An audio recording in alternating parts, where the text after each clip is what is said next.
Chers amis téléspectateurs, bonjour. En ce 7 août 2018, nous sommes à Niamey dans le cadre de la revue technique annuelle Projet, Programme, Politique et Réforme pour le compte du Niger. À ce titre, nous sommes honorés d'être avec M.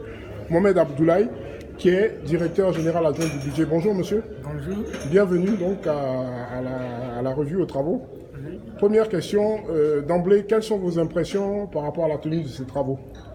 Bon, par rapport aux revues passées, il y a quand même une amélioration tant du point de vue organisation que du point de vue vraiment de la production des informations qui sont destinées à enrichir vraiment la qualité de la revue. Tout à fait. Le Niger a-t-il fait des progrès dans les différents domaines sectoriels, au niveau du marché commun, au niveau de tout ce qui concerne la convergence et la gouvernance économique? Au vu en tout cas de tout ce que je suis en train de voir, parce qu'avant la revue, nous avons fait 2 revues à l'interne et ça a permis vraiment de recadrer les choses et les différents acteurs ont été sensibilisés non seulement sur les enjeux et sur la méthodologie et le fait d'apporter les informations les plus pertinentes à la commission tout en accélérant vraiment la mise en œuvre des directives et des projets qui sont destinés à améliorer notre espace économique.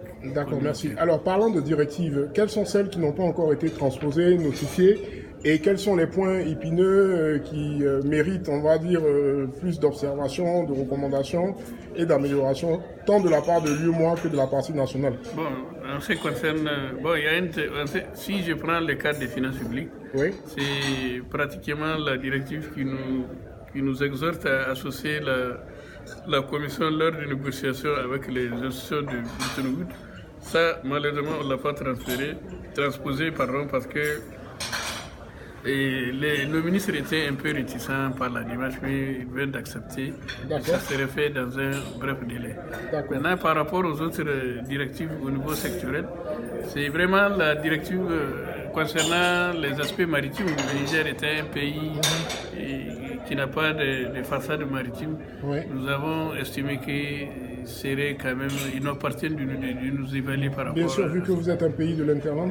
Nous sommes un pays de l'interland. Bien sûr. On ne peut pas vraiment. Pour nous, on considère qu'elle est inapplicable, mais c'est ça que nous avons démontré à l'IMOA. Bon, je pense qu'on arrivera à trouver une formule, en tout cas adaptée pour les deux parties. Le Niger, le Burkina et le Mali sont dans la même situation. Bien sûr, bien sûr. Nous pensons donc peut-être qu'il faudrait vous recommander quoi, des améliorations au niveau du texte? Nous demandons à ce qu'il y ait une relecture de cette directive par rapport au contexte des 3 États concernés. D'accord, ok. Dernière question, Monsieur le Président. Dernièrement, il y a eu à Niamey une réunion des ministres concernant le R14, donc qui concerne donc le règlement concernant la charge à l'essieu. Il a été décidé, parce que j'ai fait partie de cette réunion-là, que le seuil de tolérance soit de ramener de 40 à 20% par rapport à l'extrême surcharge. Est-ce que déjà au Niger, vous êtes optimiste par rapport à ce suivi-là, de telle sorte que d'ici l'horizon 2020, tous les pays, en tout cas, soient harmonisés concernant le respect stricto sensu du règlement 14? Bon, d'abord, par rapport à ce règlement numéro 14, le Niger est l'un des tout premiers pays à l'appliquer à partir de 2009.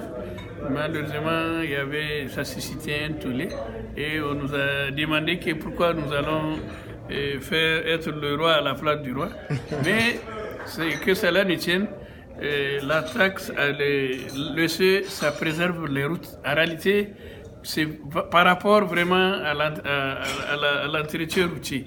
Parce que c'est des ouvrages qui nous coûtent des milliards. Bien sûr. Par exemple, au Niger, si vous prenez le kilomètre, ça fait à peu près 226 millions. Ce qui est énorme. C'est énorme, c'est des milliards. Ouais. Donc on ne peut pas accepter à ce que ces ouvrages qui sont destinés vraiment à fluidifier les transports, l'économie, à être vraiment dégradés. Et c'est ça qu'on a demandé de revoir maintenant, peut-être de manière souple, voir comment il faut appliquer cette mesure de manière progressive pour préserver en tout cas le réseau forêt. Merci. Le ministre Kabi Abdoulaye avait parlé justement d'une application des pays côtiers afin de pouvoir encourager ceux de l'interland vraiment à appliquer aussi ces différents principes. Donc nous vous remercions beaucoup. Merci beaucoup. Monsieur Abdoulaye On se donne Mohamed. rendez-vous à la revue de l'année prochaine. À la revue de l'année prochaine. Dernière étape, donc, quelles sont les prochaines étapes par rapport à la revue de l'année prochaine? Vous allez revoir les directives qui n'ont pas été transposées. Par rapport à la revue de l'année prochaine, d'abord, sitôt après cette revue technique, nous allons nous retrouver pour voir quels sont les points de faiblesse et nous allons voir comment faire en sorte que ces points-là puissent être améliorés pour qu'ils connaissent un succès lors de la prochaine revue. Merci beaucoup, M. Abdoulaye. C'est fut un honneur de vous interviewer et très bons travaux fructueux. Merci beaucoup. Et à très bientôt. Bonne continuation, vœux de prospérité et de santé surtout. Au revoir. Beaucoup. Merci, monsieur.